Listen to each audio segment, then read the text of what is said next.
1830ခုနှစ်မှာ Joseph Smith ဆိုတဲ့လူတစ်ယောက်ကဒီ LDS ဆိုတဲ့ဒီ church ကျောင်းပေါ့နော်ဖခင်ကျောင်းတစ်ခုဘာသာရေးအသင်းဖွဲ့တစ်ခုကိုတည်ထောင်ခဲ့တယ်။အဲ့တော့ Joseph Smith တည်ထောင်ခဲ့တဲ့ LDS အသင်းကတဖြည်းဖြည်းနဲ့အသင်းသားတွေများလာတယ်။သူတို့ကဒီ Christianity ပေါ့နော်ခရစ်ယာန်ဘာသာရေးကနေခွဲထွက်တဲ့ပုံစံမျိုးသူတို့ကိုးကွယ်တာကတော့ဒီ Christianity ကသတ်မှတ်ထားတဲ့ကျမ်းစာပြီးတော့ဒီ Jesus Christ ပေါ့နော်အဲ့ဒါပဲဒါပေမဲ့ဒီ Christianity မှာမှသူကအခွဲတွေအများကြီးပေါ့နော်အဲ့ဒါတွေရှိတဲ့ထဲကသူတို့ကလည်းအခွဲတစ်ခုပုံစံမျိုးသူတို့ရဲ့သတ်မှတ်ချက်တွေရှိတယ်တခြားဒီ Christianity နဲ့မတူဘဲနဲ့သူတို့ရဲ့ LDS ကသူတို့ဘာသာသူလို့သတ်မှတ်ထားတဲ့သူတို့ရဲ့လွတ်မြောက်ခြင်းကယ်တင်ခြင်းနီလန်းပေါ့နော်ဘယ်လိုမျိုးကယ်တင်ခံရမလဲဘယ်လိုမျိုးကောင်းကင်ဘုံမှာလွတ်မြောက်တဲ့လူသားတွေဝိညာဉ်တွေဖြစ်မလဲပေါ့နော်အဲ့လိုမျိုးနဲ့သူတို့ဘာသာသူတို့ယူဆနေဒါကြောင့်မို့လို့လေသူတို့ကဂိုင်းကနာတစ်ခုအနေနဲ့ LDS ဆိုပြီးတော့ခွဲထွက်နေတာပေါ့နော်ဆိုတော့တဖြည်းဖြည်းနဲ့သူတို့ရဲ့အသင်းသားတွေကများလာတယ်သူတို့ရဲ့စီးမြင်တွေကလည်းဒါတဖြည်းဖြည်းနဲ့များလာပြီးတော့မှဒီ LDS အသင်းကခိုင်မာလာတယ်ပေါ့နော်ခိုင်မာလာရင်းနဲ့နှစ်90လောက်အကြာမှာတော့သူတို့တွေ practice ပေါ့သူတို့ကျင့်သုံးနေတဲ့ polygamy ဆိုတဲ့ဒီစီးမြင်ကိုသူတို့တွေကပယ်ဖြစ်လိုက်တယ်ဘာဖြစ်လို့လဲဆိုတော့ဒီစီးမြင်ကဒီလူချင်းဝင်တယ်မကိုက်ညီဘူးဒါကြောင့်မို့လို့ဒါကတကယ်တမ်းကတော့ကဲတင်ခံရဖို့အတွက်မလိုအပ်ဘူးလို့ယူဆတာကြောင့်မို့လို့ polygamy ကိုသူတို့ LDS အသင်းကနေတရဝင်ဘန်းပါတယ်ဆိုပြီးတော့မှကျင်ညာတဲ့အခါမှာတော့အသင်းသားတွေကတချို့ကမကျင်တတ်ကြအောင်အဲ့တော့ polygamy ဆိုတဲ့ practice ကျင့်စဉ်ကဘာလဲဆိုတော့မိန်းမအများကြီးယူတာဖြစ်ပါတယ်အထူးသဖြင့်အသက်ကြီးတဲ့ယောက်ျားတွေနဲ့အသက်ငယ်ငယ်မျိုးသမီးတွေပေါ့နော်အဲ့ဒါတွေနဲ့အများကြီးယူကြတယ်ယောက်ျားတစ်ယောက်မှာမိန်းမကအယောက်40 50အယောက်100ဒါမျိုးတွေယူလို့ရတယ်ပေါ့နော်အထူးသဖြင့်သူတို့တွေရဲ့ခေါင်းဆောင်တွေပေါ့အဲ့ဒီ polygamy ဆိုတဲ့ practice ကိုသူတို့က1800ဒီ80ကျော်လောက်မှာဒီဟိုပါပေါ့တကယ်ကိုတရဝင်သူတို့ကဘန်းလုပ်လိုက်တဲ့အခါမှာတားမြစ်လိုက်တဲ့အခါမှာတော့ဒီမကျင်တတ်ကြတဲ့အဖွဲ့သားတွေပေါ်လာတယ်အဲ့ဒီအဖွဲ့သားတွေကခွဲထွက်ခြင်းတယ်ဆိုပြီးတော့မှသူတို့ညှိကြတယ်ညင်းစခုန်ကြတယ်ဒါကမဖြစ်မနေလိုအပ်တဲ့အရာဖြစ်တယ်ဒါကြောင့်မို့လို့ polygamy ဆိုတဲ့ဒီ practice ကိုဘလို့မှပေါ့နော်ဒီစီးမြင်တွေကနေဘန်းလို့မရဘူးဖြစ်ကိုဖြစ်ရမယ်ဆက်လက်ပြီးတော့မှကျင့်သုံးသွားရမယ်ဆိုပေမဲ့တကယ် main အသင်းကဒီခေါင်းဆောင်တွေသဆိုင်ရာ prophet ပေါ့နော်ဒါမျိုးတွေ leader တွေကဒီ polygamy ကိုလုံးဝလက်မခံတော့ဘူးဖျားသခင်ရှိတဲ့ကောင်းကင်ဘုံမှာ salvation ပေါ့နော်သူတို့ရဲ့ဝိညာဉ်ကယ်တင်ခြင်းခံရဖို့ကောင်းကင်ဘုံရောက်ရဖို့အတွက် polygamy ဆိုတဲ့ကျင့်စဉ်ဟာမဖြစ်မနေမလိုအပ်ဘူးလို့ယူဆပေမဲ့တစ်ဖက်မှာတော့လုံးဝကိုမဖြစ်မနေ essential လိုအပ်တဲ့အချက်တစ်ခုဆိုပြီးတော့မှ900ပြည့်နဲ့အရောက်မှာတော့တခြားဒီ FLDS ဆိုပြီးတော့မှအသင်းဖြစ်သူတို့ကခွဲထွက်လိုက်ကြတယ်ဘယ်သူတွေလဲဆိုတော့အဲ့ဒီ polygamy ကိုဘန်းတာကိုလက်မခံတဲ့လူတွေပေါ့မိန်းမအများကြီးယူရင်တဲ့လူတွေပေါ့အဲ့တော့မိန်းမအများကြီးယူရင်တဲ့ဆိုတာထက်သူတို့တွေရဲ့ယုံကြည်ချက် belief ပေါ့နော်အဲ့ဒါကဘယ်လိုဖြစ်နေလဲဆိုတော့ဒီ polygamy ကိုမဖြစ်နေလုံးမှသာလျှင်ဒီကောင်းကင်ဘုံရောက်တဲ့အခါမှာတို့က salvation ပေါ့နော်ဘုရားသခင်ရဲ့ကယ်တင်ခြင်းကိုခံရမယ်ယောက်ျားတစ်ယောက်ကကောင်းကင်ဘုံရောက်သွားမယ်အဲ့ဒီယောက်ျားယူတဲ့မိန်းမတွေအယောက်50ရလဲအဲ့ဒီယောက်ျားနဲ့အတူတူပါသွားပြီးတော့မှအဲ့ဒီယောက်ျားကိုကောင်းကင်ဘုံမှာအလုပ်ကျွေးပြုရင်းနဲ့ကယ်တင်ခြင်းခံရမယ်လွတ်မြောက်မယ်ငရဲမကြတော့ဘူးပေါ့နော်ဆိုပြီးတော့မှအဲ့လိုတွေဖြစ်ကြပြီးတော့မှဂိုင်းတစ်ခုကကွဲသွားပါတယ်ကွဲတော့မူလပထမ LDS အသင်းကနေ FLDS အသင်းဆိုပြီးတော့မှခွဲထွက်လိုက်ပြီးတော့မှတရားဝင်ကြီးညာလိုက်တယ် LDS အသင်းကတော့ polygamy ကိုကျွန်တော်တို့မကျင့်သုံးတော့ပါဘူးဆိုပြီးတော့မှ official ban လိုက်ပေမဲ့ FLDS အသင်းကတော့ကျမတို့ကတော့ဒီ polygamy ဆိုတဲ့ practice ကိုဆက်လက်ပြီးတော့မှလှုပ်သွားပါမယ်ဒါဟာမဖြစ်မနေလိုအပ်တဲ့ essential ဒီမူလပေါ့နော်အခြေခံအချက်တစ်ခုဖြစ်တယ်လို့ကိုလောက်ရမယ်ဆိုပြီးတော့မှအဖွဲ့နှစ်ဖွဲ့ကွဲသွားပြီးနောက်ပိုင်းမှာleader တွေပေါ့နော် leader တွေကလည်းတသက် FLDS မှာတယောက်တက်လာတဲ့အုပ်ချုပ်တွေသူ့ရဲ့အသင်းသားတွေတသက်ရှိတယ်ဒါမျိုးကိုလက်ခံတဲ့မျိုးသမီးတွေရှိတယ်ယောက်ျားတွေရှိတယ်မျိုးသားတွေရှိတယ်ပေါ့နော်အဲ့လိုကနေ FLDS မှာလည်းအသင်းသားများလာပြီးတော့မှမူလဒီ LDS အသင်းကတော့သူကနေသူကြံခဲ့တယ်အဲ့တော့ FLDS အသင်းမှာသူတို့ရဲ့ယုံကြည်ချက်ဒီ faith belief ဖြစ်ခဲ့တယ်လို့မျိုးပဲအထူးသဖြင့်အသက်ကြီးယောက်ျားတွေပေါ့နော်အသက်ကြီးယောက်ျားတွေက main ကလေးတွေအများကြီးယူတယ် မိန်းမအများကြီးယူတယ်သူတို့ရဲ့ခေါင်းဆောင်တွေကဆိုလို့ရှိရင်အနည်းဆုံးမိန်းမအယောက်90နဲ့အထက်ရှိတယ်အယောက်80အဲ့လိုမျိုးတွေရှိတယ်ပေါ့နော်ပြီးတော့ prophet တွေရှိတယ်သူတို့ရဲ့ဒီ prophet ပေါ့နော်ဖခင်သခင်ရဲ့စိတ်လို့ရှင်းခံထားရတဲ့တမန်တော်ဆိုပြီးတော့မှအဲ့ဒီ leader တွေကသူတို့ကိုသူတို့ယူဆထားကြတယ်အသင်းကြီးတစ်ခုလုံးကအသင်းအဖွဲ့ယောက်ျားတွေရောမိန်းမတွေရောကလေးတွေရောအကုန်လုံးကလည်းလို့ပဲယုံကြည်ကြတယ်သူတို့ဘာသာသူတို့တတိတသက်နေထိုင်ရင်းနဲ့လူတွေနဲ့ရောရောနှောမနေပဲနဲ့ isolate လုပ်ရတယ်ပေါ့နော်ဆိုတော့အဲ့လိုမျိုး isolate ဝင်းတစ်ခုထဲမှာအဲ့လိုမျိုးအတူတူနေရခြင်းကသူတို့ FLDS အသင်းရဲ့စီးမြင့်တစ်ခုဖြစ်ပါတယ်ဒါတခြား cult ပေါ့နော်အဲ့လိုမျိုးအတိုင်းပဲသူတို့ FLDS လည်း isolate လုပ်ပြီးတော့မှသူတို့တွေရဲ့မိသားစုတွေဆွေမျိုးတွေဒါတွေနဲ့ပြောဆိုဆက်ဆံခြင်းလုံးဝမရှိရဘူးသူတို့ကဒါသူတို့ပဲဝင်းဝိုင်းနဲ့နေကြရတယ်ပြီးတော့အခြားသောမြောက်များစွာသောစီးမြင့်တွေအများကြီးရှိပါတယ်အဓိကကတော့သူတို့က polygamy ဆိုတဲ့ practice ကိုကျင့်သုံးရင်းနဲ့ယောက်ျားတစ်ယောက်မှာမိန်းမတွေအများကြီးယူတဲ့အတွက်အဲ့ဒီမိန်းမတွေကနေမွေးလာတဲ့ကလေးတွေက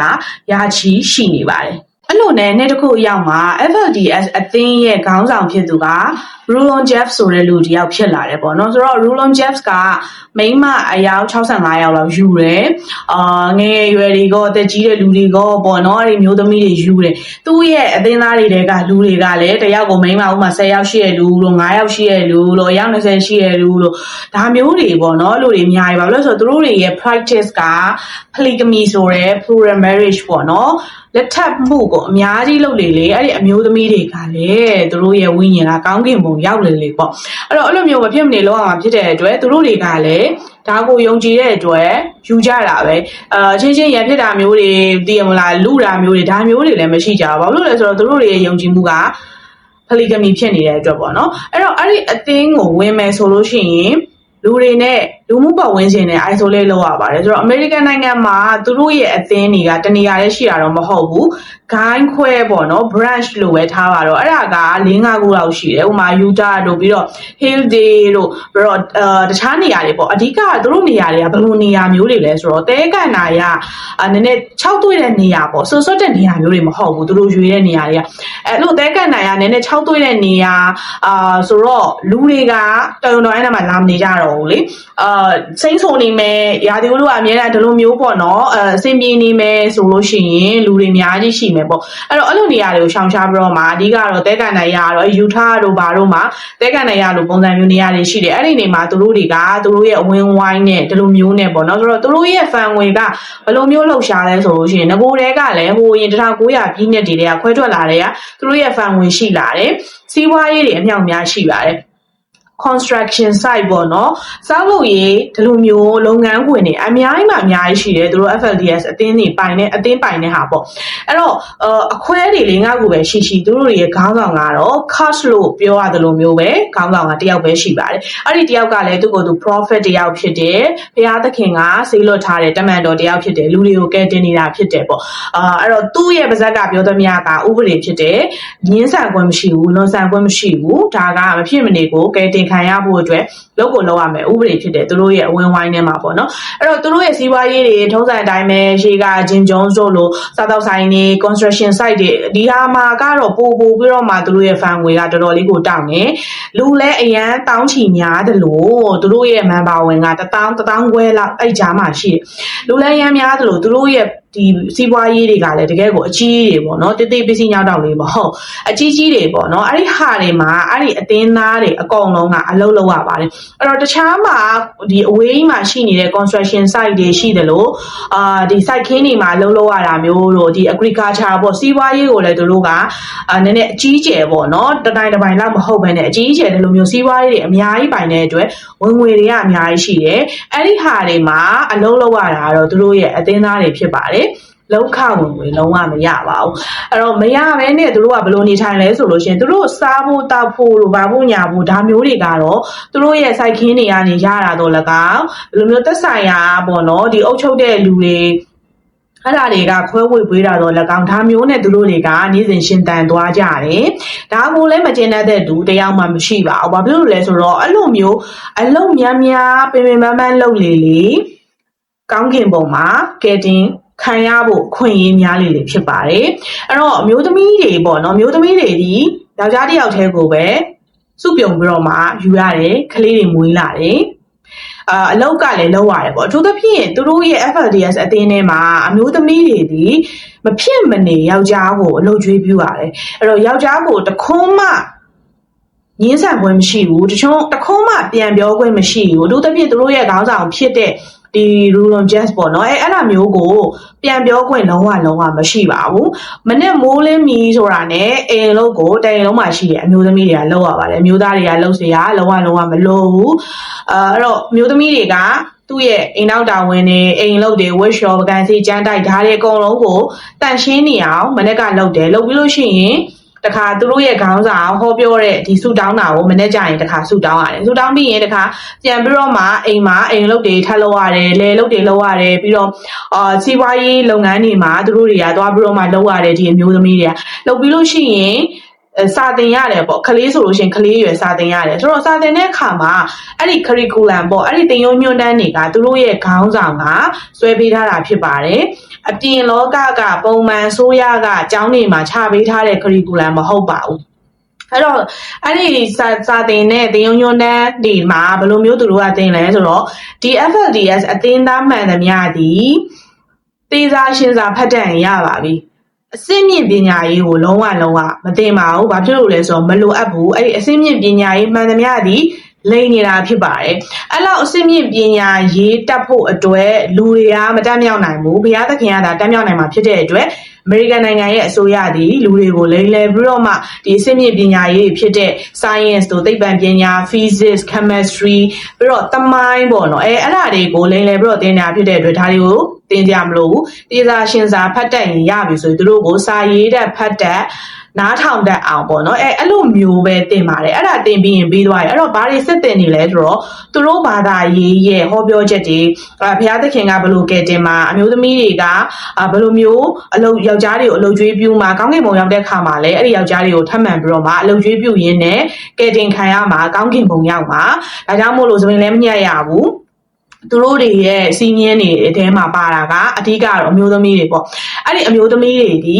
ီသပင်လုံးဝညှက်လို့မရဘူးအဲ့ဒါအပြင်အဲ့ဒီသပင်ကိုကျစ်ဆံမီကျစ်ပြီးတော့မှထားရမယ့်ပုံစံဒီတပုံစံနဲ့ပဲထားရပါတယ်အဲ့ဒီသပင်စတိုင်ကလွယ်လို့ရှိရင်ကျန်တာထားလို့မရဘူးအဲ့တော့မနေ့ရောက်တာနဲ့အဲ့ဒီပြင်ဆင်နေရတာနဲ့ကိုသူတို့တွေအတွက်အချိန်တွေကကုန်နေတယ်ပေါ့နော်အဲ့ဒါအပြင်အလုပ်ကလည်းမနေ့မိုးလင်းကနေမိုးချုပ်တီလုပ်ရတယ်မနေ့ဆိုလည်းမနေ့3 နာရီလောက်ကနေထပြီးတော့လုပ်နေရပြီအဲ့ချိန်ဆိုလို့သူတို့ကလုံလောက်တစ်ခါမှမရှိဘူးဒါပေမဲ့လည်းသူတို့ကကျင်းတတ်တယ်ဘာလို့လဲဆိုတော့သူတို့ယုံကြည်နေတာ哦အဲ့တော့သပင်ပုံစံကတပုံစံနဲ့ထားရတယ်အဝတ်စားသည်တပုံစံနဲ့သူတို့သတ်မှတ်ထားတဲ့ပုံစံမျိုးပဲဝေးရတယ်ဒူးအောက်ကိုဖုံးပြီးတော့ဝေးရတယ်ပေါ့နော်ဒူးအထက်ကိုပေါ်လို့မရဘူးပြီးတော့သူတို့ရဲ့အတွင်းကန်ပေါင်းဘီကလည်းသတ်မှတ်ထားတယ်အဲ့ဒီအတွင်းကန်ပေါင်းဘီကလည်းဒူးအောက်ထိရှည်ရမယ်တို့ဘယ်လောက်ထိရှည်ရမယ်တို့အဲ့လိုမျိုးသတ်မှတ်ထားတဲ့အပြင်သူတို့ဝတ်တဲ့အဝတ်စားတွေဒီ pastel color လို့ခေါ်တဲ့အယောင်နုနုလွန်းလွန်းလေးတွေပေါ့နော်အဲ့လိုမျိုးကိုပဲသတ်မှတ်ထားပါတယ်အဲ့ဒီအယောင်တွေကလွဲလို့ရှိရင်တခြားအယောင်လုံးဝဝတ်ခွင့်မရှိပါဘူးသူတို့တွေကြည့်လိုက်လို့ရှိရင်ဒီပုံစံနဲ့ဖြစ်နေရဲ့ခလေးရစာပေါ့နော်ဆိုတော့အမျိုးသမီးမိန်းမငယ်လေးရစာအသက်ကြီးအဖွားကြီးရွယ်ကြီးသပင်ပုံစံတွေတူပဲဖြစ်တယ်မျက်နှာလည်းမိတ်ကပ်တွေနှာခမ်းတွေ skin care တွေဘာမှလိမ့်ခွင့်မရှိတဲ့အတွက်မျက်နှာလည်းဒီတိုင်းပြောင်းပဲဖြစ်တယ်ပေါ့နော်ပြီးတော့အဝတ်စားပုံစံဒီဇိုင်းကလည်းဒီကဝင်လာဒီနားကအဖက်ဆိုဒီနားကအဖက်ပဲအဲ့ဒါပြင်အယောင်တွေကလည်း pastel color အတွင်းကပဲသတ်မှတ်ထားတဲ့အတွက်အယောင်တွေကလည်းအတူတူတွေပဲဖြစ်တယ်သူတို့ကိုကြည့်လိုက်ရင်အယောင်တွေကအတူတူပဲပေါ့နော်ပြီးတော့ပုံစံတွေကလည်းအတူတူပဲဖနက်ကဆိုလည်းဘယ်လိုမျိုးဖနက်မျိုးမှာတော့အဲ့လိုမျိုးဖြစ်နေတော့သူတို့တွေရဲ့ပုံစံကဒီလိုပဲပေါ့စိတ်ရုပ်တွေလိုပဲသူတို့ကမသိရင်ဝန်ထမ်းတွေလိုမျိုးပဲပေါ့နော်ဒါပေမဲ့သူတို့ကတော့သူတို့ဂိုင်းရဲ့စီးမြင့်ဖြစ်တဲ့အတွက်သူတို့ကလိုက်နာကြတယ်စာဆိုလဲသေးစာရှင်းစာပဲဖတ်တတ်တယ်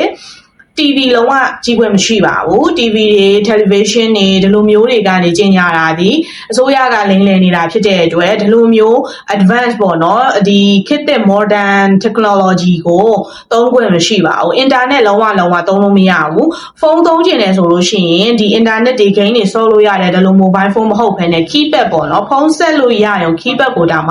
ှတော်တော်လေးကိုအရေးပါတဲ့လူမျိုးတော့မဖြစ်မနေလုပ်ငန်းပေါ့နော်အဲ့လိုမျိုးလုပ်ရမယ့်အမျိုးသမီးတွေလောက်ကိုပဲခွင့်ပြုတာမျိုးရှိတယ်ကလေးတွေဒီ staff toy လို့ခေါ်တဲ့ဒီအယုတ်လေးတွေပေါ့ဝဝင်ယုတ်တို့ဘာယုတ်ညာတို့စင်ယုတ်တို့အဲ့လိုမျိုးအယုတ်တွေနဲ့လုံးဝဆော့ခွင့်မရှိပါဘူးခစ်တဲ့ ပစ္စည်းလို့ခေါ်တယ်ပေါ့နော်ဒီရုပ်လေးတွေကအဲ့လိုမျိုးခေတ်သစ်ပစ္စည်းတွေကလူတွေရဲ့စိတ်ကိုဝေဝါးစေတယ်ဆွဲလန်းစေတယ်ဒါကြောင့်မို့လို့အဲ့ဒါတွေကိုသုံးခြင်းဒီသူတို့ရဲ့ဘာသာရေးအရာအပြစ်ဖြစ်တယ်လို့ယူဆတာကြောင့်မို့လို့ကလေးတွေကရုပ်တင်နဲ့စော်ခွင့်မရှိပါဘူးအဲ့ဒါအပြင်ဒီသတင်းစာပေါ့နော်သတင်းစာဖတ်တယ်ဆိုလို့ရှိရင်လည်းတော်တော်လေးကို limit ထားပြီးတော့မှတောင်းတန်ယုံဒီခေတ်တဲ့အကြောင်းပေါ့နော်အဲ့လိုမျိုးအကြောင်းမရေးထားတဲ့တကယ်ကိုဟိုးရင် old school ပေါ့နော်အဲ့လိုမျိုးသတင်းစာတွေပဲသူတို့ကဖတ်ခွင့်ရှိတယ်ရေဒီယိုနားထောင်ခွင့်ရှိပေမဲ့တတ်မှတ်ထားတဲ့ line တစ်ခုနှစ်ခုပဲရှိတယ်ပေါ့ခေတ်သစ်တခြင်းတွေနားထောင်တာမျိုးလို့ပြီးတော့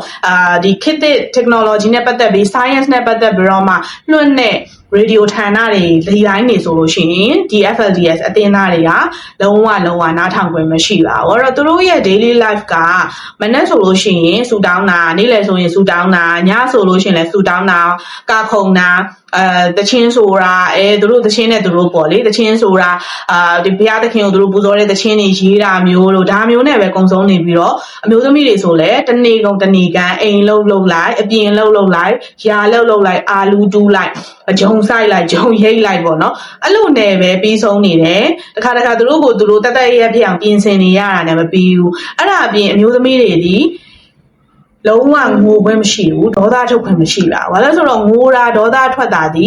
လူကိုဒီမျိုးသမီးတွေကို disgrace ပေါ့နော်จิตတည်မဲ့စေတယ်ယောက်ျားကဘာပြောပြုံးကိုပြုံးနေရပါတယ်အဲ့ဒီမျိုးသမီးတွေကယောက်ျားကဝမ်းနဲ့အောင်လုပ်ရင်လည်းငိုခွင့်မရှိပါဘူးယောက်ျားကဒေါသထွက်အောင်လုပ်ရင်လည်းဒေါသထုတ်ခွင့်မရှိပါဘူးယောက်ျားကမိန်းမဘယ်နှစ်ယောက်ပဲထပ်ယူ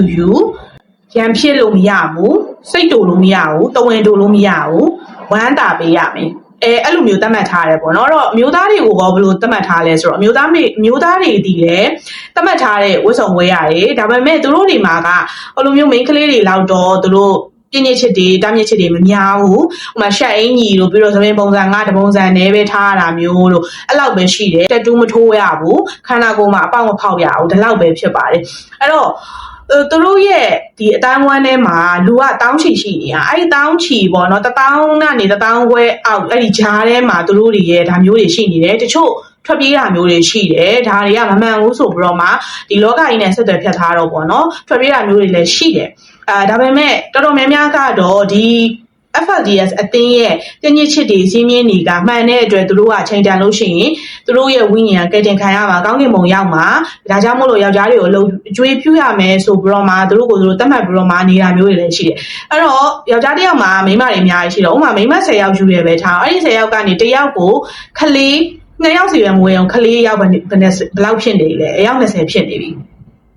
အဲ့လိုအနေတခြားလူကလည်းအဲ့လိုမျိုးတွေနဲ့ဆိုကလေးတွေကအများကြီးပေါ့နော်အဲ့ဒီကလေးတွေအများကြီးကထပ်ပေါင်းတော့လူတွေကထောင်ချီတောင်းချီဖြစ်လာတယ်သူတို့ရဲ့ဒီအခွဲတွေပေါ့နော်4-5ခုလောက်ပေါင်းပေါ့အဲ့တော့သူတို့ရဲ့ဝမ်းထဲမှာစာသင်ကျောင်းတွေလည်းရှိတယ်ဒါပေမဲ့ပြောခဲ့သလိုစာသင်ကျောင်းတွေကဒီလိုမျိုးတွေသတ်မှတ်ထားတယ်သူတို့ကတေးစာရှင်းစာပဲဖတ်တတ်တယ်ကျန်တာပါဆိုဘာမှမလုပ်တတ်ပါဘူး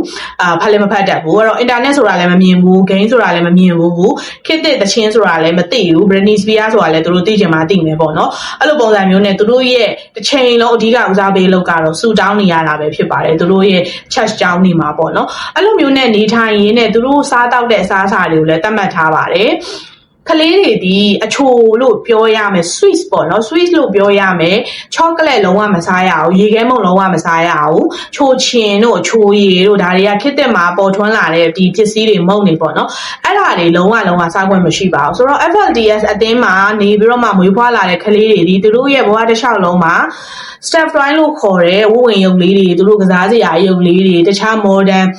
ခေတ်သစ်ကစားစရာပစ္စည်းလေးတွေကိုလုံးဝမမြင်ဘူးမကစားဘူးchocolate မစားဘူးရေခဲမုန်လည်းမစားဘူးတရလဲဆိုတော့သူတို့ကိုသတ်မှတ်ထားတယ်အဓိကအခြေခံလိုအပ်တဲ့အစားအစာတွေပဲဖြစ်တဲ့အာလူတို့ဂျုံတို့ပြောင်းတို့ပြီးတော့အသီးအရွက်တို့ပြီးတော့အသားဆိုလို့ရှိရင်လည်းဟိုသားမှဒီသားမှတို့ဒါမျိုးတွေသတ်မှတ်ထားပါတယ်အဲ့တော့သူတို့ရဲ့ list က အခု20လောက်တောင်မပြည့်ဘူးပေါ့နော်သူတို့စားခွင့်ရှိတဲ့ပစ္စည်းတွေပေါ့ကလေးတွေကအားနေလို့ရှိရင်ဆူတောင်းရတယ်သူတို့ဘာသာရေးပေါ့နော်သူတို့ရဲ့ဒီ FLDS အတင်းရဲ့ဘာသာရေးနဲ့ဆိုင်တဲ့ကျမ်းစာတွေဖတ်တာတို့ဒီခေါင်းဆောင်နဲ့စကားပြောတာတို့ဟောပြောတာတို့ဒါမျိုးတွေပဲလုပ်ရတယ်အဲ့လိုကနေ Rulon Jeff ဆိုတဲ့ဒီလူကြီးက2002ခုနှစ်မှာဆုံးသွားပါလေရောဆုံးသွားတဲ့ခါကျတော့သူ့မှာမိန်းမက65ယောက်ရှိတယ်လေအဲ့တော့65ယောက်ကမွေးလာတဲ့ကလေးတွေကအများကြီးပဲရှိတယ်တယောက်ကို2ယောက်နှုံမမွေးရောအယောက်100အနည်းဆုံးအေးဆေးကြော်နေပြီကွာအဲ့တော့ဒီအယောက်90လောက်ပဲရှိတယ်ထားပါတော့သူ့မှာကလေးတွေအများကြီးအဲ့တော့သူကလေးတွေထဲမှာယောက်ျားလေးတွေလည်းရှိတယ်အဲ့တော့အဲ့ဒီယောက်ျားလေးတွေကဘာလူကြလဲဆိုတော့ခေါင်းဆောင်တွေကလူကြတာ3-4ယောက်လောက်ကငကိုတွေကငငယ်လေးတွေကနေရာယူထားပြီးတော့မှသူတို့စီမှာဒီဝန်ထမ်းတွေကိုဒီဝန်ထမ်းတွေမဟုတ်ဒီအတင်းသားတွေကိုအုပ်ချုပ်တဲ့နေရာတို့ဘာလို့ညာတို့ဒီအဖွဲ့ကြီးကို run ဖို့ဆိုတာကဝန်ထမ်းတွေဘာတွေပေါ့နော်အဲ့လိုမျိုးခေါင်းဆောင်လောက်ကတော့ရှီအောင်မှဆိုတော့ဒီခေါင်းဆောင်အကြီးကြီးရဲ့အောက်မှာခေါင်းဆောင်အသေးလေးသူက12ယောက်လောက်ရှိတယ်အဲ့ဒီ12ယောက်လုံးကလည်းယောက်ျားလေးတွေပဲဖြစ်ပါတယ်မိန်းကလေးတွေမရှိပါဘူးအဲ့တော့အဲ့လိုမျိုးခေါင်းဆောင်အသေးသေးလေးလုံးနေတယ်သူ့ရဲ့သားတွေကတယောက်ကအဲ့လိုမျိုးပြိုင်ဆိုင်လူရင်းကနေခေါင်းဆောင်ဖြစ်သွားတယ်အဲ့ဒီလူကဘာလုပ်လဲဆိုတော့ Warren Jeff လို့ခေါ်တယ်အဲ့တော့အဲ့ Warren Jeff ကခေါင်းဆောင်ဖြစ်သွားပြီးနောက်ပိုင်းမှာသူ့ကိုသူ prophet ဆိုပြီးတော့ကြီးညာတယ်ဒီဟွာပေါ့ဘုရားသခင်ကစိတ်လိုချင်းခံထားရတဲ့တမန်တော်ပေါ့prophet သူပါဇက်ကပြောတာဒီဥပဒေပဲသူကလည်းသူ့ရဲ့အဖေလန်းစဉ်အတိုင်းပဲဒီ FLDS အတင်းသားတွေကိုကယ်တင်သွားမယ်ချိန်တန်လို့ရှိရင်သူတို့ဘုရားသခင်ရဲ့ salvation ပေါ့နော်ကောင်းကင်ဘုံမှာတွေးဆုံရအောင်လို့သူပြုလုပ်သွားမယ်ဆိုပြီးတော့မှသူဂရီပေးပြီးတော့မှဆက်လက်ပြီးတော့မှအုပ်ချုပ်တယ်အဲ့တော့2002ခုနှစ်ဆိုတော့ပြောရမယ်ဆိုဒီဘက်ခက်ပိုင်းရောက်လာပြီပေါ့နော်ဒီဘက်ခက်ပိုင်းရောက်လာတဲ့ခါမှာ तू ကပထမအဆုံးဒီနေ့ဒီ leader ဆိုရဲဒီ prophet ဆိုတဲ့ယာရုကိုယူလိုက်ပြီးတော့ तू ကဘာလို့ဖို့စူးစမ်းလဲဆိုတော့သူ့ဖေရဲ့မိန်းမဒီကို तू ကလွှဲယူဖို့စူးစမ်းတာသူ့မေကလွှဲလို့ရှိရင်ပေါ့လေသူ့မေကလွှဲလို့ရှိရင်ကျန်တဲ့မိန်းမတွေပေါ့သူ့ရဲ့မိရွေးတွေပေါ့လေအဲ့ဒီမိန်းမတွေအကုန်လုံးကိုသူ့မိန်းမအဖြစ် तू ကလွှဲပြောင်းယူဖို့စူးစမ်းလိုက်တာအဲ့တော့ तू ကအဲ့လိုမျိုးမိန်းမတွေကိုလွှဲပြောင်းယူဖို့စူးစမ်းတာကိုမိန်းမတော်တော်များများကလက်ခံပေမဲ့အဲ့ဒီတဲကတယောက်ကတော့လက်မခံမဲနဲ့အဲ့ FLDS အတင်းကနေသူတို့အလက်ပေါ့နော်လူတွေအလက်မှာထွက်ပြေးသွားတယ်ပေါ့ထွက်ပြေးသွားပြီးတော့မှသူကသူ့ရဲ့အတင်းထဲမှာနေခဲ့ရတဲ့ပုံစံတွေအကုန်လုံးဘယ်လိုမျိုးတွေမတရားမှုတွေလုပ်ပါတယ်ဘယ်လိုမျိုးတွေသူတို့ခံစားနေရပါတယ်အမျိုးသမီးခွင့်ရေးကိုဘယ်လောက်ထိဖောက်ပစ်ထားပြီးတော့ချိုးနှိမ်ထားပါတယ်ဆိုပြီးတော့မှသူကသက်ဆိုင်ရာရဲတွေကိုသွားပြီးတော့မှတိုင်းနေအဲ့တော့ဖြစ်ချင်တော့ဒီ FLDS အတင်းရဲ့ဒီ polygamy practice ပေါ့နော်မိန်းမအများကြီးယူတဲ့ကိစ္စကိုသက်ဆိုင်ရာအစိုးရ FBI ကချိန်လုံးစောင့်ကြည့်နေပြီးတော့မှတော်တော်လေးကိုတင်းကျပ်ဖို့သူတို့စူးစမ်းနေတဲ့အချိန်ဖြစ်နေတယ်အဲ့တော့အဲ့ဒီမှာဒီကနေထွက်ပြေးလာတဲ့မိန်းမတစ်ယောက်ရဲ့ဒီလိုမျိုးထွက်ဆိုချက်ကိုသူတို့ကရလိုက်တယ်ဒါပေမဲ့ဥပဒေအရသူတို့တွေကဝင်လို့မရပါဘူးဥပဒေအရဟာခွင့်မရှိဘဲနဲ့ဒီတိုင်းပြုံးစားရေးဝင်သွားလို့ရှိရင်တံပြန်တရားစွဲခံရရင်အစိုးရကပိုးပြီးတော့မှနစ်နာပါတယ်ပြန်ရော်ရတာတွေကမီလီယံနဲ့ချီမနေဘူးနာမည်လည်းပြတ်တယ်ပေါ့နော်အဲ့တော့သူတို့တွေမှာကခိုင်မာတဲ့တက်တွေမရှိဘဲနဲ့ဝင်ပြီးတော့မှသွားပြီးဝုန်းဝုန်းသွားလို့မရဘူးပေါ့နော်အဲ့တော့သူတို့ကဘာစောင့်ကြည့်နေလဲဆိုတော့မိန်းမအများကြီးယူတဲ့ polygamy practice ကမကျေနပ်တဲ့လူမရှိမချင်းပြဿနာမရှိဘူးသိလားမိန်းမတွေအများကြီးယူလို့သိရမလားရှင်မိန်းမကမကျေနပ်လို့တိုင်မှသက်ဆိုင်ရာကအရေးယူလို့ရတာပါရှင်မိန်းမနဲ့နောက်မိန်းမနဲ့ပထမမြောက်နဲ့10ယောက်မြောက်နဲ့အထိသူတို့တွေအကုန်လုံးကချစ်ကြည်ရေးညီမတွေလို့စီလုံးနေတဲ့ရွေဘယ်သူမှမတိုင်တဲ့ရွေသက်ဆိုင်ရာဥပဒေကတရားယူလို့မရပါဘူးတိုင်မဲ့လူရှိမှအမှုဆိုတာပေါ်တာပေါ့နော်အဲ့တော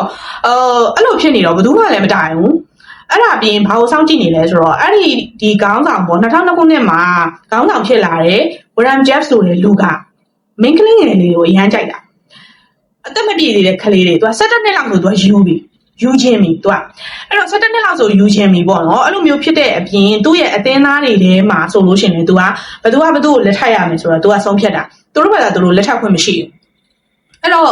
အထူးသဖြင့်မိန်းကလေးငယ်လေးတွေ17နှစ်လောက်ဆိုလို့ရှိရင်သူကအသက်ကြီးလူကြီးတွေနဲ့သူကပေးစားခြင်းပြီအဲ့ဒီအသက်ကြီးလူကြီးတွေမှာလည်းမိန်းမအယောက်က30လောက်ရှိနေတယ်ဒါပေမဲ့လောက်ကိုလောက်ရမယ်ကယ်တင်ခံရဖို့အတွက်ကောင်းကင်ဘုံတက်တဲ့ခါကျရင်ဒီလိုမျိုးပေါ့နော်ကောင်းကင်ဘုံကိုလွတ်မြောက်ဖို့ငရဲမကြဖို့အတွက်ကယ်တင်ခံရဖို့အတွက်ယူရမယ်ဆိုပြီးတော့သူကအဲ့ဒီအသက်17နှစ်နဲ့အဲ့ဒီအသက်60 80နဲ့တော့ပေးစားလို့ကောင်မလေးတွေကကြောက်ပြီးတော့မှမကျေနပ်လို့ထွက်ပြေးလို့ရှိရင်ပြန်ဖမ်းပြီးတော့မှအဲ့ဒီလူတဲ့အသက်ပိုကြီးတဲ့ ယောက်ျားနဲ့ပေးစားတယ်အပြစ်ပေးပါတယ်ဆိုပြီးတော့မှတခါမြောက်ခန်းနေထဲမှာချုပ်ပြီးတော့မှအစားမကျွေးဘဲနဲ့နှိပ်စက်တာမျိုးလို့ဒါမျိုးတွေလုပ်တယ်ပေါ့နော်။ဘာဖြစ်လို့လဲဆိုတော့ဒီစီးမြင့်ကိုဖောက်ဖြစ်တဲ့အတွက်အပြစ်ပေးရမယ်ပေါ့။ကဲတင်နေတာကိုကဲတင်မခံရခေါင်းလားဆိုပြီးတော့မှဒါမျိုးတွေလည်းရှိတယ်ပေါ့နော်နှိပ်စက်တာမျိုးတွေအဲ့တော့ဘယ်သူနဲ့လက်ထပ်ရမယ်အဲ့ဒါအပြင်သူကဝမ်းကွဲတွေချင်းချင်းကိုလည်းအတင်းကျပ်တွေလက်ထပ်ပေးတယ်။အဲ့တော့ကောင်မလေးတစ်ယောက်ကသူအသက်14နှစ်ပဲရှိသေးတယ်။သူ့ရဲ့ဝမ်းကွဲကောင်လေးက16နှစ်ပဲရှိသေးတယ်။သူတို့နှစ်ယောက်ကိုလက်ထပ်ပေးတယ်ပေါ့နော်အတင်းလက်ထပ်ပေးလို့ဆိုပြီးတော့မှအဲ့ဒီ14နှစ်ကောင်မလေးကစိတ်ဆိုးပြီးတော့မှလူတွေလက်မှာထွက်ပြေးလာတယ်ထွက်ပြေးလာပြီးတော့မှရဲတွေကိုသွားပြီးတော့မှထွက်ဆိုချက်ပေးတယ်အဲ့တော့အရှိကထွက်ပြေးလာတယ်မိမတယောက်အရှိခေါင်းဆောင်ရင်မိမတယောက်စီကနေထွက်ဆိုချက်ရတယ်အဲ့ဒီအသက်14နှစ်ကောင်မလေးစီကနေထွက်ဆိုချက်တစ်ခါထပ်ပြီးတော့မှရတယ်ဒါပေမဲ့လည်းတိတိကျကျကောင်မလေးကတက်သေးပေါ့နော်ဒါမျိုးတွေဘာမှမယူလာနိုင်ဘူးကောင်မလေးရဲ့ပြောစကားပဲဖြစ်နေတဲ့အတွက်သူတို့တွေကတစ်ခါထပ်ပြီးတော့မှဝင်ပြီးတော့ဖမ်းလို့မရပါဘူးအဲ့လိုနဲ့သူတို့ဆက်လက်ပြီးတော့မှစောင့်ကြည့်နေရင်းနဲ့သတင်းတွေကလည်းတော်တော်လေးကိုချိန်နေရဆိုးလာပြီပေါ့နော်ဘာဖြစ်လို့လဲဆိုတော့အဲ့ဒီခေါင်းဆောင် Warren Jeffs ဆိုတဲ့ဒီလူကိုယ်တိုင်ကအသက်12နှစ်သာရှိသေးတယ်ကောင်မလေးကိုသူ့ရဲ့မိန်းမအဖြစ်ယူလိုက်တာဖြစ်ပါတယ်ယူလိုက်ပြီးတော့မှဒါမျိုးလက်ထပ်ပွဲတွေဘာတွေညာတွေလုပ်တယ်သူအရှိမလည်းမိန်းမတွေအများကြီးရှိတယ်သူ့မှာမိန်းမတွေကြီးပဲ88ယောက်လောက်ရှိတယ်သူ့အဖေရဲ့မိန်းမတွေကိုယူလာတဲ့မျိုးသူထပ်ပြီးတော့မှမိန်းကလေးငယ်လေးတွေကိုယူလာတဲ့မျိုးနဲ့အသက်ငယ်ဆုံးကတော့17နှစ်ကျော်12နှစ်လောက်သာရှိသေးတဲ့ကောင်မလေးဖြစ်ပါတယ်အဲ့တော့အဲ့ဒီသတင်းကိုကြားသွားတဲ့ဒီဘက်ကလူတွေကတော့ငါတို့တော့ဝင်မတော့ဖြစ်တော့မယ်အဲ့တော့ဘယ်လိုမျိုးသူတို့စီစဉ်ကြမလဲဆိုပြီးတော့မှတိုင်ပင်နေရင်းနဲ့ဘယ်လိုလုပ်လိုက်လဲဆိုတော့ FBI ကနိုင်ငံရဲ့အလို့ရှိဆုံးစည်ရင်းတွေထဲမှာ Warren Jeffs ရဲ့နာမည်ကိုထည့်လိုက်ပါတယ် FLDS အသင်းရဲ့ခေါင်းဆောင်ဖြစ်တဲ့ Warren Jeffs ဆိုတဲ့လူကတော့အသက်မပြည့်သေးတဲ့မိန်းမငယ်လေးတွေကိုသူ့ရဲ့မိန်းမအဖြစ်ဒီလိုမျိုးတိမ့်ပိုက်ပြီးတော့လက်ထပ်တဲ့အပြင်သူ့ရဲ့အသင်းသားတွေထဲမှာဆိုလို့ရှိရင်လည်းအသက်ကြီးအဖိုးကြီးတွေနဲ့အသက်ငယ်ငယ်ကောင်မလေးတွေကိုလက်ထပ်ပေးတယ်ဆိုတာကိုသိရတယ်ဒါကြောင့်မို့လို့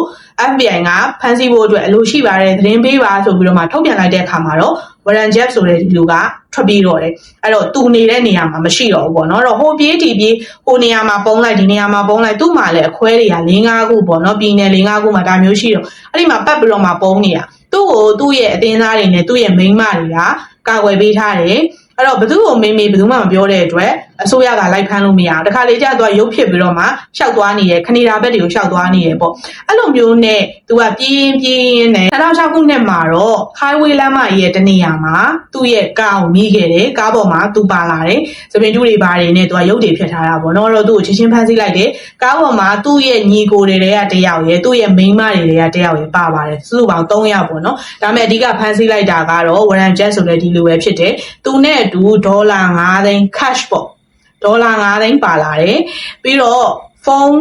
4-5လုံးလောက်ပါလာတယ်အဲ့တော့သူများတွေဒီအတင်းဖွဲ့ကဒီအတင်းသားတွေကိုကြတော့ဒီအင်တာနက်တွေမသုံးရအောင်ဖုန်းတွေမသုံးရအောင်ဘလာဘလာဘလာပြောပေမဲ့သူကိုယ်တိုင်ကတော့ဒါတွေကိုအသုံးပြုနေတာဖြစ်ပါတယ်ပြင်လောကနဲ့သူဆက်သွယ်နေတာမျိုးတွေဖြစ်ပါတယ်ပေါ့နော်အဲ့တော့သူ့ကိုဖမ်းဆီးပြီးတော့မှချက်ချင်းသူတို့အမှုစစ်ဆေးဖို့အတွက်လုပ်ကြတယ်အမှုတွေကလည်းများတဲ့အတွက်တော်တော်လေးကိုတသိမရှိတာမျိုးတွေဖြစ်တဲ့အတွက်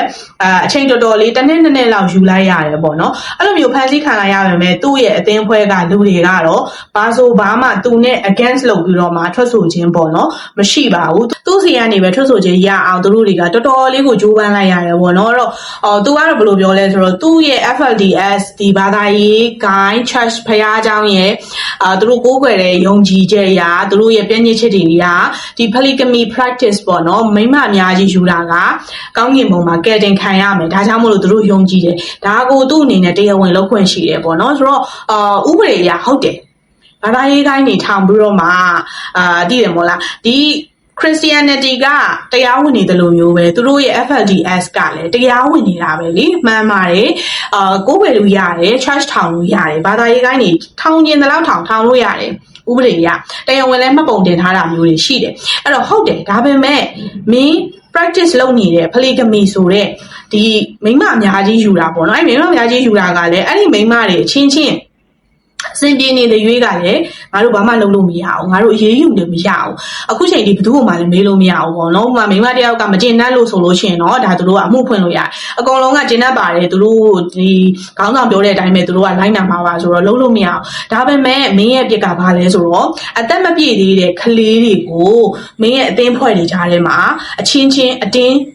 ကျက်ပေးစားတာ အထူးသဖြင့်အသက်ကြီးကြီးအသက်60 80တွေနဲ့17နှစ်ကလေးနဲ့ကိုအတင်းပေးကြတာအဲ့ဒီအပြစ်ကအရန်ကြီးတယ်ပုံမှန်ဘလောက်ပေါ့ပြီးတော့မင်းကိုယ်တိုင်အသက်12နှစ်သာရှိသေးတဲ့ကောင်မလေးကိုယူထားတာမျိုးရှိတယ်အဲ့ဒီ12နှစ်ရဲ့အထက်မှာလည်းဥပမာ13နှစ်ရှိမယ်14နှစ်ရှိမယ်ဒါမျိုးတွေရှိတယ်ပေါ့ under age တွေပေါ့နော်အဲ့တော့အဲ့ဒီကလေးတွေကိုဒီလိုမျိုးယူလိုက်တာဒီသူတို့ကကျင်납တည်ထောင်မင်းကအပြစ်ဖြစ်သွားပြီအသက်ပြည့်တဲ့လူနဲ့အသက်မပြည့်တဲ့လူဘလို့ပဲရင်းနှီးချစ်ကြည်ပြီးတော့မှနှစ်ဖက်လိုလားလားနဲ့နှစ်ဦးသဘောတူယူပေမဲ့ဥပဒေအရအရေးယူခွင့်ရှိတာကအသက်ပြည့်တဲ့လူပါအဲ့တော့အသက်ပြည့်တဲ့လူကအသက်မပြည့်သေးတဲ့လူကို manipulate လုပ်ပြီးတော့မှလက်ထပ်တယ်လို့ယူဆပြီးတော့ဥပဒေအရဒါမျိုးတွေလုပ်လို့ရတယ်ပေါ့နော်တော်တော်များလည်းသိကြမှာပါအဲ့တော့ဒါကြောင့်မို့လို့မင်းကို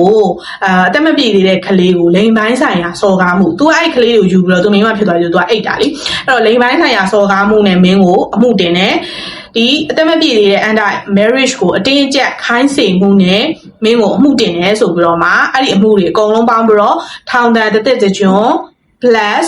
နှစ်20ချလိုက်ပါတယ်ဆိုရင်2009ခုနှစ်မှာအမိန့်ချလိုက်ရောအဲ့တော့သူကထောင်ဒဏ်တစ်သက်ကျွန်းနဲ့အနှစ်20ပေါ့နော်အခုချိန်အထိသူကထောင်ထဲမှာဖြစ်ပါတယ်သို့ပေမဲ့သူ့ကိုအဲ့ဒီ FLDS ဂိုင်းရဲ့ခေါင်းဆောင်အဖြစ်သူ့ရဲ့အသင်းဖွဲ့သားတွေကတင်ထားဆဲဖြစ်တယ်သူကထောင်ထဲကနေအားနေတရားဟောပြောတယ်စာရေးပြီးတော့မှဘာလုပ်ပါခိုင်းစေတယ်အဲ့တော့အခုချိန်ထိသူကတရားဟောနေတယ်ထောင်ထဲကနေပြီးတော့သူ့ရဲ့အသင်းဖွဲ့သူ့မိန်းမတွေကလည်းလာတွေ့တယ်တခြားသင်းသားတွေကလည်းလာတွေ့တယ်လာတွေ့ပြီးတော့မှအရန်နေငိုကြယူကြဒရမာတွေပေါ့လေချိန်တိုင်းလွတ်လာလို့ရှိရင်သူတို့တွေကိုကဲတင်မအောင်ပေါ့သူတို့တွေလွတ်မြောက်ချင်တယ်တွေပါညာတွေပေါ့တရားဟောနေတယ်ဖြစ်တယ်အခုချိန်ထိအဲ့တော့ဒီလိုမျိုးဒီခေါင်းဆောင်က2009ခုနှစ်မှာအမိန့်ချပြီးတော့မှဒီလိုတွေဖြစ်သွားတယ်ဟိုးလေးတကြောပေါ့နော်နိုင်ငံတစ်ခုလုံးလို့ဖြစ်သွားတဲ့ခါမှာတော့ငကိုတွေကအဲ့ဒီ FLDS အတင်းကနေထွက်သွားခြင်းတဲ့လူတွေပေါ့နော်အဲ့ဒီလူတွေရှိခဲ့တယ်ထွက်ပြေးနိုင်ခဲ့တဲ့လူတွေလည်းရှိခဲ့တယ်အထူးသဖြင့်မိန်းကလေးတွေပါအမျိုးသားတွေဆိုလို့အသက်ကြီးတွေပဲရှိပါတယ်အဲ့တော့အဲ့ဒီထွက်ပြေးတဲ့အမျိုးသမီးတွေကို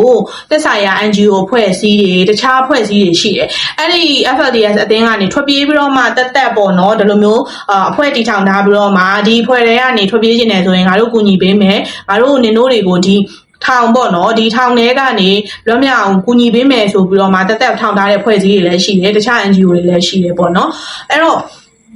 အဲ့ဒီလူတွေကဒီ FLDS အဖွဲ့ကနေတကယ်လို့ထွက်ပြေးခြင်းတယ်ဆိုလို့ရှိရင်ငါတို့ဘယ်နေရာတွေမှာစောင့်နေမယ်ဆိုပြီးတော့မှ YouTube မှာ documentary တွေအများကြီးရှိပါတယ်သူတို့ကကားလေးနဲ့စောင့်နေတာဟိုဘက်ကနေမော်ကြီးပန်းကြီးနဲ့ထွက်ပြေးလာကြတာပေါ့နော်ဝက်ဆောင်နေနဲ့အဲ့တော့အဲ့လိုမျိုးထွက်ပြေးတာကဥမာ4000လောက်ရှိသွားတယ်ပေါ့မိန်းကလေး4000လောက်ရှိသွားတယ်ဆိုတော့သူတို့ရဲ့အဖွဲ့ထဲမှာ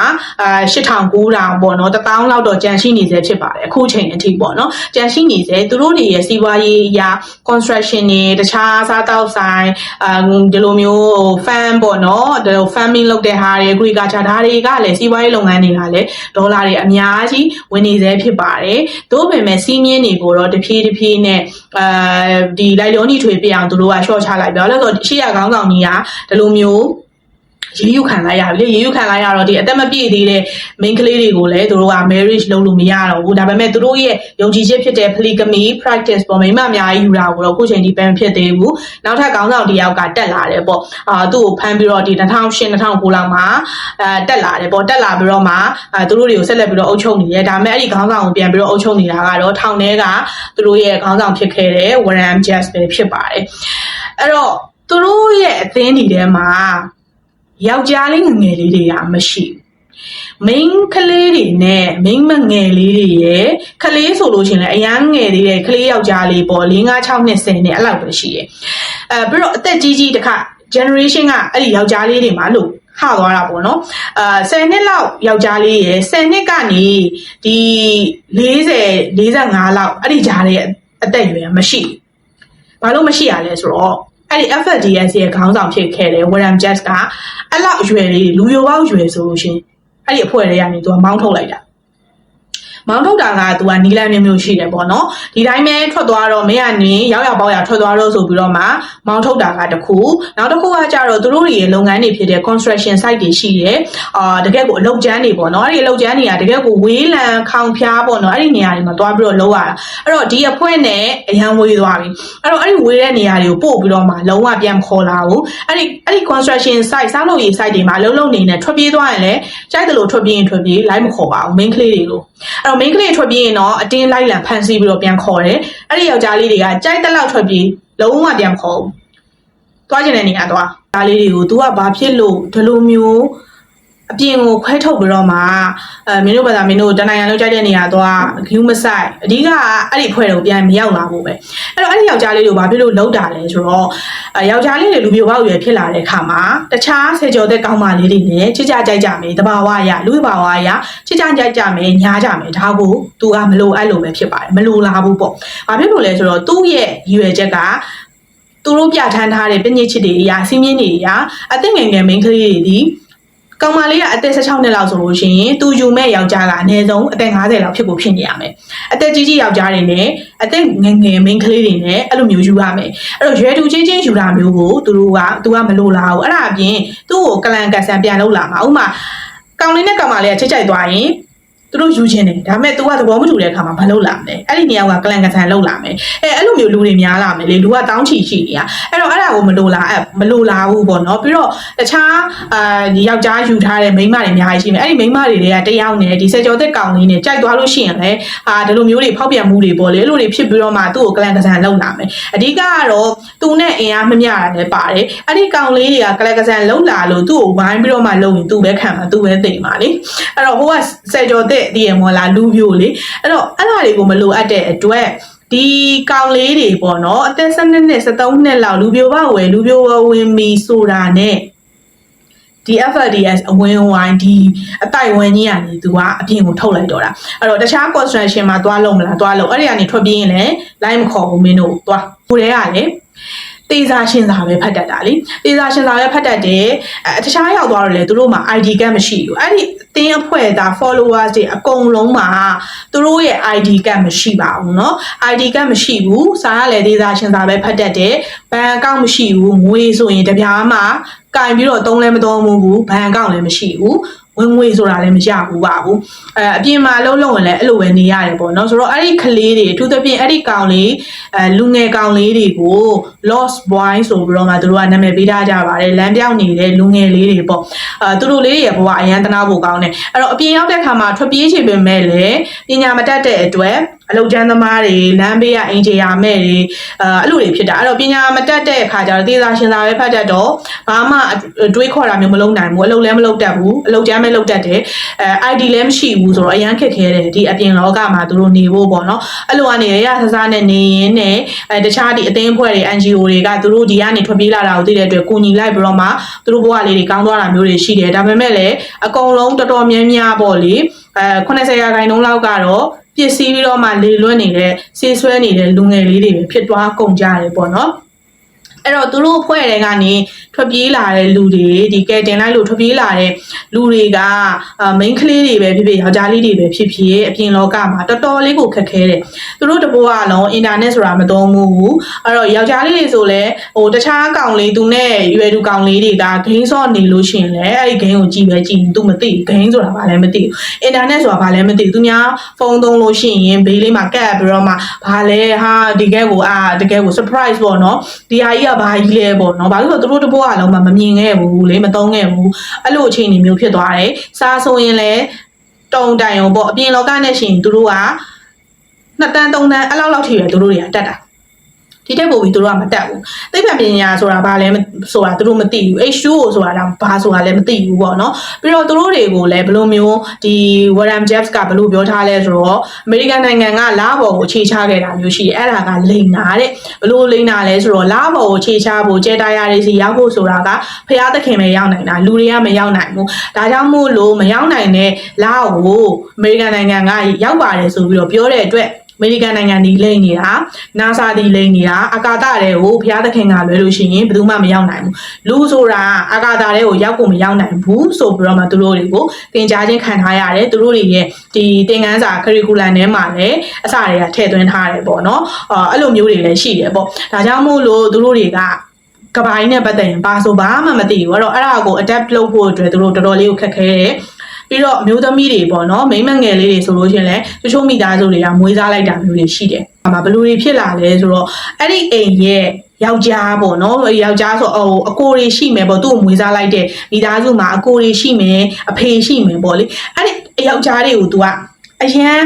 ယူကျိုးပြီးတော့မှထိုင်ရှိခိုးမတက်ပေါ့အားရင်ထိုင်ရှိခိုးမတက်ရေပေးပါဆိုလဲဒူးထောက်ပြီးတော့ပေးတာမျိုးလို့ပေါ့နော်အဲ့လိုမျိုးတွေပြီးလို့ရှိရင်မနေ့ဆိုလဲ3နာရီလောက်ထားပြီးတော့မှအဲ့ဒီကလေးက3နာရီလောက်ထားပြီးတော့မှဟာတိုင်လုံးအင်တာတွေတိုက်ဂျန်တွေတိုက်တစ်ချိန်လုံးပေါ့အဲ့လိုတန်ရှင်းလုံးနေအလုပ်ဆရာမလို့ဘူးဒါကအိမ်ဖော်အိမ်ကိုတယောက်ရဲ့အလုပ်တက်ဆိုင်ရာအိမ်ကိုကလာပြီးတော့လုံးလိုက်မယ်ဆိုလဲမရဘူးသူတို့ကဒီလိုမျိုးတစ်ချိန်လုံးတန်ရှင်းနေမှကုသိုလ်ရမယ်တစ်ချိန်လုံးဒီလိုမျိုးလုံးနေမှယောက်ျားတွေကိုတကယ်ကိုတဝေမသိမ်းပေါ့နော်အဲ့လိုမျိုးဆက်ဆံနေမှကောင်းကင်ဘုံကိုရောက်မယ်ကဲတင်ချင်းခံရမယ်လို့ငငယ်လေးက manipulate လုပ်ခံထားရတဲ့ခါမှာအပြင်လောကရောက်တဲ့ခါမှာလည်းအဲ့လိုတွေဖြစ်ကုန်တယ်တော်တော်လေးကိုအဲ့ဒီမိသားစုတွေကပြုပြင်ယူရတယ်ပေါ့နော်ယောက်ျားဆိုလို့ရှင်လည်းအကိုဆိုလို့ရှင်လည်းတကယ်ကိုဘယင်တပါလို့မော်လည်းမကြည့်ရတော့အဲ့ကလေးတွေကငုံနေပြီးတော့မှအဲ့လိုမျိုးပေါ့တမန်လူလိုမဖြစ်တော့တဖြည်းဖြည်းနဲ့တော့သူတို့တွေကိုပြုပြင်ယူရတယ်သူတို့တွေရဲ့ခွဲbranch ပေါ့နော်အဲ့လိုမျိုးအခွဲတွေထဲမှာတချို့ပြည်နယ်ကအခွဲတွေကိုအစိုးရကတင်ပစ်လိုက်တာမျိုးတွေတော့ရှိပါတယ်အဲ့တော့2008ခုနှစ်က911ကိုဒီဖုန်းခေါ်တယ်ပေါ့နော်ဖုန်းခေါ်တယ်အဲ့ဒီပြည်နယ်တစ်ခုက Hill တွေလားမသိဘူးအဲ့ဒီပြည်နယ်တစ်ခုက FLDS အသင်းပေါ့နော်ဒီအသင်းမှာ main ကလေးတွေကိုဖမ်းဆီးပြီးတော့မှမြေအောက်ခန်းထဲမှာထည့်ပြီးတော့နှိပ်စက်ထားပါတယ်ဆိုတဲ့သတင်းရလို့သူတို့ကဝင်ပြီးတော့မှတကယ်ကိုအလုံးရင်းနဲ့ငိုတွေကလည်းစောင့်ကြည့်နေတာဆိုတော့အလုံးရင်းနဲ့ဝင်ပြီးတော့ဖမ်းတာဝင်ခိုင်းတဲ့ခါမှာအဲ့ဒီအခွဲမှာဘာတွေတွေ့လဲဆိုတော့အတန်ဖန်တိတ်ခွေတွေတွေ့တယ်ဗီဒီယိုတိတ်တွေတွေ့တယ်ပြီးတော့စရင်စာအုပ်တွေတွေ့တယ်အဲ့ဒီစရင်စာအုပ်တွေထဲမှာဘာတွေလဲဆိုတော့မှတ်တမ်းတင်ထားတာအသက်မပြည့်သေးတဲ့ကလေးမိန်းကလေးငယ်လေးတွေနဲ့ဒီအဖိုးကြီးတွေပေါ့နော်အဲ့ဒါတွေနဲ့လက်ထပ်တာကိုတကယ်ကိုဒီ day ပေါ့ဘယ်ရက်မှာဘယ်သူနဲ့အသက်ဘယ်နှစ်ရှိပြီဖြစ်တယ်ဗာနဲ့ဆိုတော့အဲ့ဒီမှာတက်တွေရသွားတယ်ဗီဒီယို recording တွေကလည်းအဲ့ဒီတရားဟောပြောတာတွေရဲ့လက်ထပ်ပွဲတွေကိုအတန်သွင်းထားတာတွေပေါ့အဲ့ဒါတွေတက်တွေရသွားတယ်တခြားအတန်သွင်းထားတဲ့တိတ်ခွေတွေအများကြီးရသွားတယ်အဲ့တော့အဲ့ဒီတိတ်ခွေတွေထဲမှာဘယ်သူပါနေလဲဆိုတော့သူတို့လက်ရှိထောင်ထဲထည့်ပြီးတော့တက်ကျွန်းချထားတယ် Warren Jeff ဆိုတဲ့ခေါင်းဆောင်ပေါ့နော်သူရဲ့လမ်းညွှန်ချက်တွေကောင်းဆောင်မှုတွေအောက်မှာအဲ့ဒီအသင်းသားတွေကလှုပ်ထားတာဖြစ်ပါတယ်အဲ့တော့အဲ့ဒီတက်တွေတွေလည်းရသွားတဲ့အတွက်သူတို့ Warren Jazz ကိုထောင်ထဲထည့်ထားလိုက်နိုင်တာမှန်တယ်ပေါ့အဲ့ဒီ2008ခုနှစ်မှာသူတို့ကအဲ့ဒီတက်တွေရတာအဲ့တော့အဲ့ဒီ911 call ကိုဖုန်းဆက်ပြီးတော့မှတိုင်တဲ့လူသူတို့လိုက်တဲ့အခါမှာတကယ်ကတော့ scam ဖြစ်နေတယ်ပေါ့နော် scam ဖြစ်နေတယ်ဆိုတာဟိုဘက်ကလူကဘယ်သူမှမသိရဘူးပေါ့နော်လူဆက်လားဘယ်သူလည်းမသိရဘူးအဲ့တော့ဒါပေမဲ့တကယ်တမ်းသူတို့အဲ့ဒီအထဲကိုဝင်စီးပြီးတော့မှဖမ်းတဲ့အခါမှာတော့တက်တွေအများကြီးရတာမျိုးတွေရှိတယ်မိန်းကလေးနဲ့ဟွာပေါ့အမျိုးသမီးတွေပေါ့နော်အမျိုးသမီးတွေရဲ့ကလေးငယ်တွေကယောက်ျားလေးတွေမိန်းကလေးတွေပါတယ်အဲ့ဒါတွေအားလုံးပါအယောက်400ကျော်ကိုသူတို့ကယ်ထုတ်နိုင်ခဲ့တယ်အဲ့တော့အဲ့လိုကယ်ထုတ်တဲ့အခါမှာကျမတို့ကတော့မသွားခြင်းပါဘူးကျမတို့ကတော့တစ်သက်လုံးတေတီတီ FLDS အတင်းသားပဲဖြစ်နေမှာပါဆိုတဲ့လူတွေကိုတော့သူတို့တွေကကယ်ထုတ်လို့မရဘူးကျမတို့ကယ်တင်ပေးပါကျမတို့အပြင်ထွက်ချင်ပါတယ်အဖွဲ့ကနေထွက်ချင်ပါတယ်ဆိုတဲ့လူတွေကိုပဲသူတို့ကကယ်တင်လိုက်နိုင်တယ်ဆိုတော့အယောက်400ကျော်ပဲရခဲ့တယ်ပေါ့နော်သူတို့နဲ့ပတ်သက်ရင်မနစ်ကလားမနစ်ကမဟုတ်ဘူးလွန်ခဲ့တဲ့3နှစ်ကလားမသိဘူး Netflix မှာ documentary ရှိတယ်နာမည်ကတိတ်မမှတ်မိတော့ဘူးသူရဲ့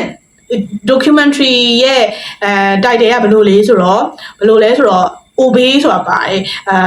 ဆက်ပြီးတော့မှပဲဆူတောင်းနေobey ပေါ့နော်အများအားစီကလိုက်နာလေအများအားယူကျိုးပြီးတော့မှဒါမျိုးတွေပဲလုပ်နေပေါ့နော်အဲ့လိုမျိုးနဲ့ဒီဟာနဲ့ပတ်သက်ရင် documentary လုပ်ထားတာမျိုးရှိတယ်တခြား documentary လည်းအများကြီးရှိပါတယ်အဲ့ဒီထောင်ထဲရောက်နေတဲ့ Warren Jeffs ရဲ့သမီးကိုယ်တိုင်ကသက်ဆိုင်ရာဥပဒေနဲ့ပေါင်းပြီးတော့မှသူ့အဖေကို against လုပ်ပြီးတော့မှထွက်ဆိုခဲ့တာပါဒါကြောင့်မို့လို့လည်းအဲ့ဒီလူကိုထောင်ထဲထည့်ထားလိုက်နေတာပေါ့နော်အဲ့တော့သူ့အဖေကဘလို့ပါငယ်ငယ်တုန်းကဘလို့မျိုးတွေပါဒီမိန်းမတွေယူလို့ရှင်လဲဒီလိုငယ်ငယ်လေးတွေယူပါတယ်သူမြင်ခဲ့ရတာဘလို့ပါဆိုသမီးကိုယ်တိုင်ကသူ့အဖေရဲ့ပြစ်မှုတွေအကုန်လုံးကိုဖော်ခဲ့တာပေါ့နော်ဆိုတော့အဲ့ကောင်မလေးကြောင့်မို့လို့လေသူ့အဖေကိုဖမ်းမိခဲ့တာထောင်ထဲထည့်လိုက်နိုင်တာဖြစ်ပါတယ်ဆိုတော့ဒါကတော့ဒီ cult ပေါ့နော်လို့ပြောရမယ်အစွန်းရောက်ဘာသာရေးအကိုင်းတစ်ခုရဲ့အကြောင်းပဲဖြစ်ပါတယ်။အခြား cost တွေနဲ့မတူတာကတော့သူတို့ကအခုချိန်အထိအဲ့ဒီပြည်နယ်တွေမှာ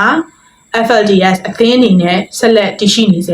ေဖြစ်ပါတယ်ဆိုတော့သက်ဆိုင်ရာဆိုရကလည်းဆက်လက်စောင့်ကြည့်နေတယ်ပေါ့နော်ပြစ်မှုတွေရှိရင်တော့သူတို့ကထပ်ပြီးတော့မှတော့ဝင်ပြီးတော့ဖမ်းရမှာပဲပေါ့နော်ဒါပေမဲ့တိုင်တဲ့လူကလည်းရှိအောင်မှတတိယလည်းရှိအောင်မှာပါမဟုတ်ရင်တော့သူတို့ဘက်ကပြန်ပတ်လာနိုင်တဲ့အခြေအနေရှိတာကြောင့်မို့လို့အခုချိန်ထိလွတ်ထားနေရဆဲဖြစ်ပါတယ် so this is the end thank you for watching the Planet PTZ